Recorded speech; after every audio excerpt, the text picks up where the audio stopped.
जनता पक्ष ताकदीनं निवडणूक लढलेला आहे। काँग्रेस आणि शरद पवार गटाची युती होती।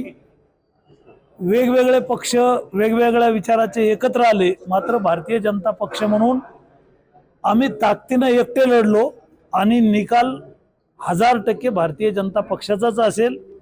विकासाच्या मुद्द्यावर आम्ही मतं मागितली। माननीय मुख्यमंत्री देवेंद्रजी फडणवीस परतूरच्या सभेला आले होते। परतूर शहरासाठी 700 कोटी रुपयाचा निधी आपण शहरात आणला। शहरात 50 कोटीची वॉटर ग्रिड, 50 कोटीचं भूमिगत गटार, 57 कोटीचा उड्डाण पूल, शहरामध्ये 132 कोटीचे रस्ते, अटलजीच्या नावानं 17 कोटीचं सभागृह, एकूण 700 कोटीची कामं झाली आणि त्या कामाच्या आधारावर आम्ही निवडणूक लढवली।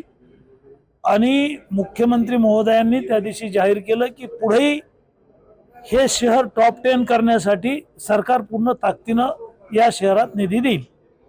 अजित पवारांनी सुद्धा आश्वासन दिलं होतं की मी परतूरची बारामती करून दाखवतो, ते सुद्धा सभेला आले होते, पण त्यांची जादूची कांडी चालेल का परतूर? बारामती मी पाहिले, आपल्याला सगळ्यांना बारामती माहीत आहे। परतूर अगोदरच बारामती झालेला आहे, त्यांनी सगळं पाहिलं नसेल।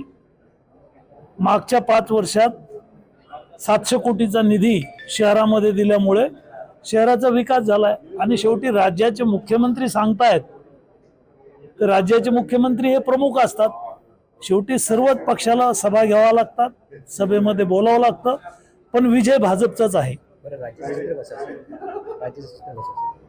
राज्यातील नगरपालिकाचे चित्र कसं असेल? भारतीय जनता पक्ष राज्यात सर्वात मोठा पक्ष असेल।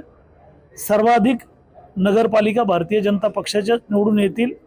राज्यातल्या जनतेनं भाजपला समर्थन दिलेलं आहे, 132 आमदार दिलेले आहेत।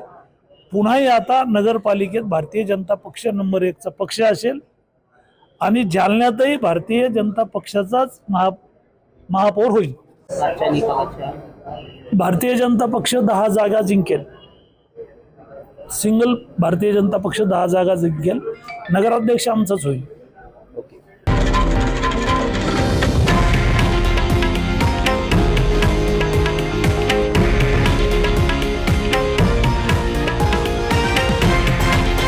हे आहे देशातील नंबर 1 न्यूज नेटवर्क आणि आपण पाहत आहात TV9 मराठी, एकमेव।